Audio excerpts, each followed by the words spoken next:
नमस्कार दोस्तों। इस वीडियो में जानेंगे भारत और चीन के बीच एक पंचशील समझौता है, वो क्या है। ठीक है, बहुत अच्छे समझेंगे तो वीडियो को ध्यान से अंत तक देखिएगा। अगर अभी तक आपने चैनल सब्सक्राइब नहीं किया है तो चैनल सब्सक्राइब कर लीजिए ताकि आने वाले हर वीडियो की अपडेट आपको मिलती रहे। चलिए देखते हैं पंचशील समझौता। ओके, भारत की आज़ादी के समय भारत और चीन के रिश्ते इतने कड़वे नहीं थे जितने 1962 के बाद हो गए। ठीक है, तो भारत और चीन के रिश्ते 1962 से पहले ठीक थे। चूँकि उस समय अमेरिका पाकिस्तान का पक्ष लेता था, इसलिए भारत ने अपने पड़ोसी देश चीन से मधुर रिश्ते रखने में ही भलाई समझी। ठीक है, 1962 के समय अमेरिका पाकिस्तान के साथ रहता था, तो भारत जो है चीन से मधुर रिश्ते बनाए रखा। यही कारण है कि भारत ने 1950 में चीन द्वारा तिब्बत पर कब्जा करने का पुरजोर विरोध नहीं किया, लेकिन जब भारत ने दलाई लामा को भारत में शरण दी तो रिश्ते कड़वे होने शुरू हो गए। ओके, चीन ने 1950 में जो तिब्बत है, भारत और चीन से लगा हुआ जो देश है तिब्बत, उसे कब्जा कर लिया, तिब्बत पर कब्जा कर लिया था, लेकिन भारत ने उसका विरोध नहीं किया खुल के। लेकिन जब दलाई लामा को भारत में शरण दी तो चीन ने भारत के साथ रिश्ते बिगाड़ना शुरू किया, यानी रिश्तों में कड़वाहट पैदा हुई। हालांकि तत्कालीन प्रधानमंत्री नेहरू ने पंचशील समझौते के माध्यम से दोनों देशों के बीच मधुर संबंध बनाने की कोशिश की, लेकिन वे कामयाब नहीं हुए और दोनों देशों के बीच में 1962 में युद्ध हुआ। ठीक है, उस समय प्रधानमंत्री नेहरू ने पंचशील समझौते के माध्यम से चीन और भारत के रिश्तों को मधुर बनाने की कोशिश की, लेकिन कामयाब नहीं हुए और 1962 में भारत और चीन का युद्ध हुआ। आगे बढ़ते हैं, पंचशील समझौते के बारे में समझते हैं। पंचशील समझौता चीन के क्षेत्र तिब्बत और भारत के बीच आपसी संबंधों और व्यापार को लेकर हुआ था। ठीक है, पंचशील समझौता क्या हुआ था? चीन के क्षेत्र, चीन अपना क्षेत्र तिब्बत को बताता है, तो तिब्बत और भारत के बीच आपसी संबंध और व्यापार को लेकर पंचशील समझौता हुआ था। पंचशील या शांतिपूर्ण सह अस्तित्व के 5 सिद्धांत पर पहली बार औपचारिक रूप से भारत और चीन के तिब्बत क्षेत्र के बीच व्यापार और शांति समझौते पर 29 अप्रैल 1954 को हस्ताक्षर किए थे। ठीक है, पंचशील या शांतिपूर्ण सह अस्तित्व के 5 सिद्धांत पर औपचारिक रूप से भारत और चीन के तिब्बत क्षेत्र के बीच व्यापार और शांति समझौते पर 29 अप्रैल 1954 को हस्ताक्षर हुए थे। यह समझौता तत्कालीन प्रधानमंत्री जवाहरलाल नेहरू और चीन के पहले प्रीमियर प्रधानमंत्री चाओ एन लाई के बीच हुआ था।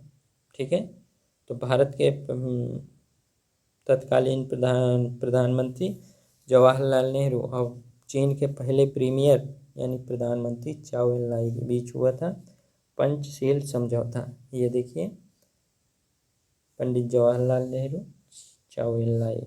ओके, पंचशील का संधि विच्छेद करते हैं तो पंच धनशील अर्थात 5 सिद्धांत या 5 विचार।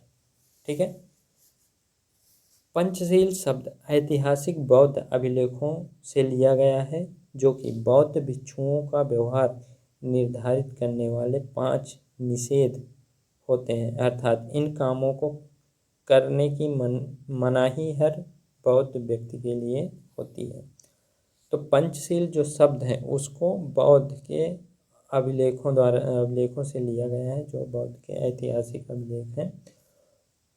पंचशील बौद्ध भिक्षुओं के व्यवहार को निर्धारित करता है, जो कि ये कहता है कि इन कामों को करना मना है।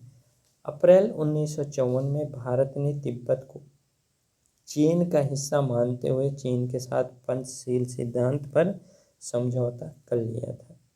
ठीक है, तो अप्रैल 1954 को भारत ने तिब्बत को चीन का ही हिस्सा मान लिया था और फिर पंचशील समझौता किया था चीन के साथ। इस सिद्धांत के मुख्य बिंदु हैं कौन कौन से? पहला, 5 सिद्धांत है। पहला है दूसरे देश के आंतरिक मामलों में हस्तक्षेप ना करना। ठीक है, दोनों देश एक दूसरे के आंतरिक मामलों में हस्तक्षेप नहीं करेंगे। दूसरा, एक दूसरे देश पर आक्रमण ना करना। ठीक है, चीन और भारत आपस में आक्रमण नहीं करेंगे। अगला, शांतिपूर्ण सह अस्तित्व की नीति का पालन करना। ठीक है। चौथा, परस्पर सहयोग एवं लाभ को बढ़ावा देना। और पांचवा, सभी देशों द्वारा अन्य देशों की क्षेत्रीय अखंडता और अखंडता प्रभुसत्ता का सम्मान करना। ओके, अखंडता और प्रभुसत्ता का सम्मान करना। ये 5 पॉइंट थे पंचशील समझौते के। ओके, आगे बढ़ते हैं। पंचशील संधि ने भारत और चीन के संबंधों के तनाव को काफ़ी हद तक दूर कर दिया था।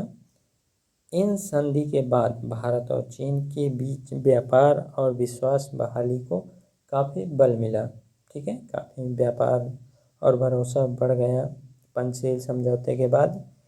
इसी बीच हिंदी चीनी भाई भाई के नारे भी लगाए गए थे। ठीक है, पंचशील समझौते के बाद हिंदी चीनी भाई भाई के नारे भी लगाए गए थे। आगे बढ़ते हैं। सन 1959 के तिब्बती विद्रोह की शुरुआत में अपनी जान की रक्षा करने के लिए दलाई लामा और उनके अनुयायी CIA की मदद से तिब्बत से भागकर 1959 में आसाम में पहुंच गए थे। ठीक है, तो 1959 में तिब्बत में विद्रोह शुरू हुआ। तो वहाँ के दलाई लामा जो थे और उनके अनुयायी अपनी जान की रक्षा करते हुए CIA की मदद से तिब्बत से भागकर आसाम यानी भारत पहुंच गए थे 1959 में। भारत ने उन्हें शरण दी। बस यहीं से भारत और चीन के बीच पंचशील समझौता खतरे में पड़ गया, क्योंकि समझौते में लिखा था एक दूसरे के आंतरिक मामलों में दखल ना देना। ठीक है, जब दलाई लामा भारत आ गए, आसाम आ गए, तो दलाई लामा को शरण दे दी भारत में। और पंचशील समझौते में ये लिखा था कि एक दूसरे के आंतरिक मामलों में दखल नहीं देंगे दोनों देश। ठीक है, इसके बाद रिश्ते खराब होते गए और चीनी सरकार के बढ़ते विरोध के बीच वहाँ की सरकार ने जनता को शांत करने के लिए देशभक्ति की अलग जगाते हुए भारत के खिलाफ 1962 में एक तरफा युद्ध की घोषणा कर दी। ठीक है, तो जब ऐसा हुआ कि दलाई लामा को शरण दे दी गई तो चीन अपने रिश्ते खराब करना शुरू कर दिया और अपने देशवासियों को देशभक्ति की बात करके 1962 में भारत के खिलाफ एक तरफा युद्ध कर दिया। इस युद्ध के लिए ना तो भारत की सेना तैयार थी और ना तो भारत की सेना तैयार थी और ना ही सरकार। जो 1962 में एक तरफा युद्ध हुआ चीन द्वारा, तब न भारत की सेना तैयार थी न सरकार। इसका परिणाम ये हुआ कि चीन ने भारत की ज़मीन का बहुत बड़ा हिस्सा अपने कब्जे में कर लिया था। ठीक है, इस प्रकार पंचशील समझौता भारत और चीन के बीच आर्थिक और राजनीतिक संबंधों की ठीक करने की दिशा में उठाया गया एक सोचा समझा कदम था। लेकिन चीन ने इसका गलत फायदा उठाया और चीन भारत की पीठ पर छुरा मारने का काम किया। ठीक है, ओके, तो उम्मीद करता हूँ कि आपको पंचशील समझौते के बारे में जानकारी अच्छी लगी होगी, समझ आई होगी। अगर अभी तक आपने चैनल सब्सक्राइब नहीं किया है तो चैनल सब्सक्राइब कर लीजिए, ताकि आने वाले हर वीडियो की अपडेट आपको मिलती रहे। मिलते हैं अगले वीडियो में, तब तक के लिए बाय।